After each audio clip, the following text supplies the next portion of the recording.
September 1994. In a quiet farming town in Zimbabwe, something happened that should not have been possible. Something seen by 62 children. Something investigated by BBC reporters and by one of Harvard University's most respected psychiatrists. The witnesses never changed their story, the government never explained it, and the world still doesn't know what landed that morning. This is the Ariel School Encounter, the most credible alien sighting in history. Ruwa, Zimbabwe.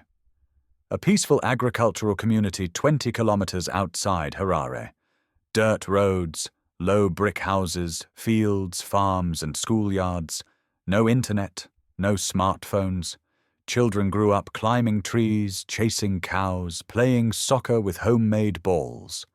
Ariel Primary School stood on a large, open plot. A dusty playground, a small forest area, a fenced-off patch of bush classrooms built in a U-shape teachers who were strict but fair.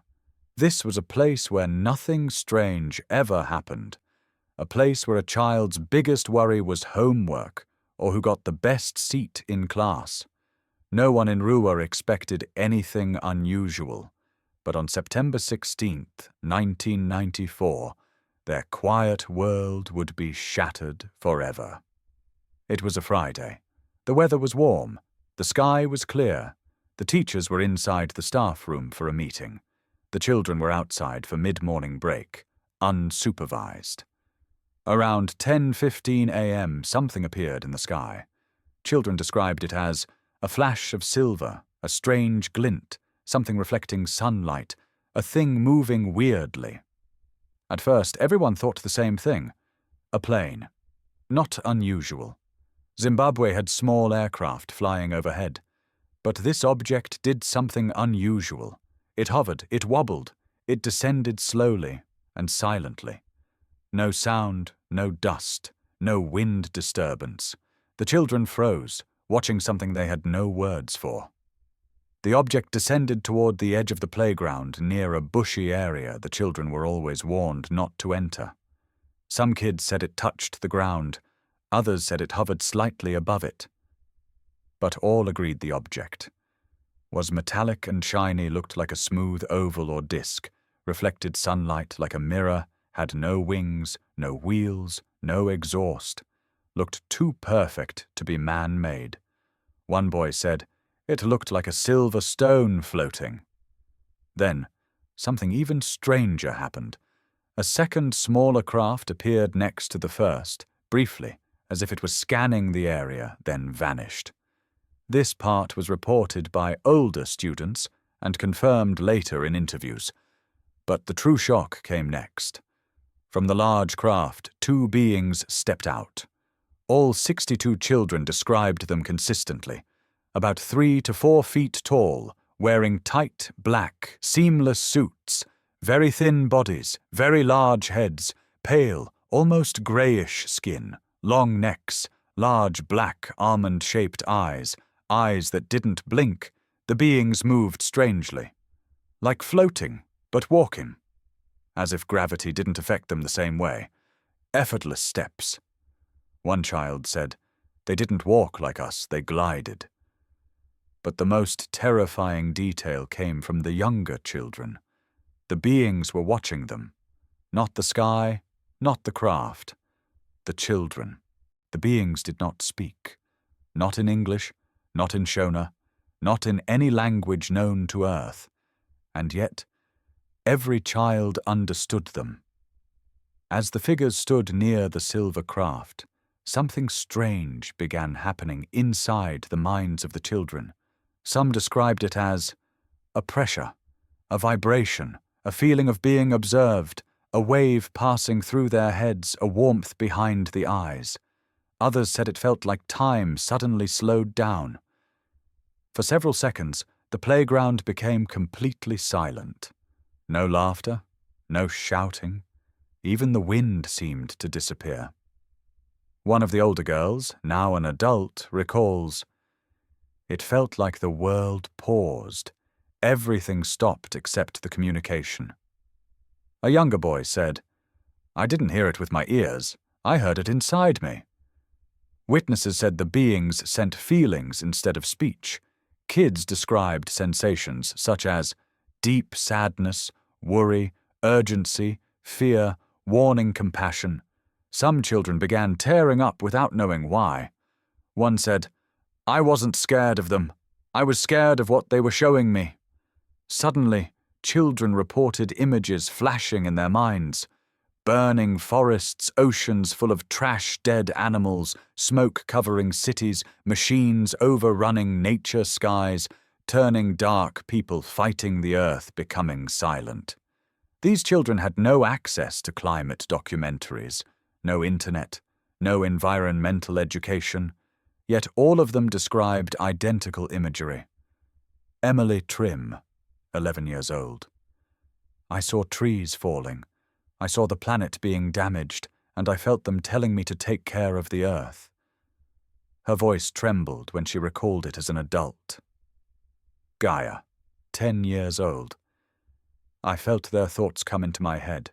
They said we must not be so clever. We were hurting the world." Dylan, 12 years old. "They warned us about technology, about using it in the wrong way. It was like they knew our future." A younger girl, 7 years old. "I saw fire. I didn't know what it meant." Another witness. "I felt like they showed me what could happen if we didn't change." Children react in different ways. Some kids ran away crying, some hid behind the trees, some covered their faces. But the older children stayed still, almost frozen, as if locked in a silent exchange. A 13-year-old described it this way: "Their eyes. The message came through their eyes." This exact phrase was repeated by at least 14 different children in interviews taken separately. Years later, researchers asked, were these real visions or imagination? The children insisted it was neither.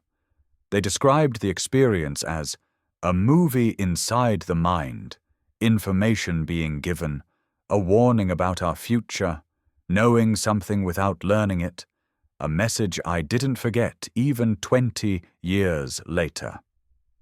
These memories remained fresh and identical. Multiple children described a consistent theme. Technology is dangerous if misused. They said the beings were concerned about humanity becoming too dependent, humans losing control machines, harming nature, future environmental collapse. One child said, "They showed me people pressing buttons and the world getting worse." Another said, "They didn't talk, they showed." Something stranger. Time perception changes. Several students reported the encounter felt longer than it actually was, like time stretched, almost dreamlike, but completely real. When psychologists studied the footage, they found the children showed classic signs of trauma and awe, not fantasy or imagination. Group connection, but no communication between children. Researchers found something astonishing. While children were receiving these messages, they were not talking to each other. They were standing apart, shocked, frozen, silent, staring. Yet all reported the same message afterward. This is one of the strongest signs the encounter was genuine. Adult witnesses later found this consistency mind-blowing. When Harvard psychiatrist Dr. John Mack reviewed the statements, he said, "These children described identical mental images without any communication between them. Something was transmitted to them." He concluded the children were not lying, not imagining, not influenced by adults, not coached, not confused. He called this one of the most credible mass witness cases ever documented. The message ends. But the connection doesn't. As suddenly as it began, the communication stopped. One child described it as a door closing.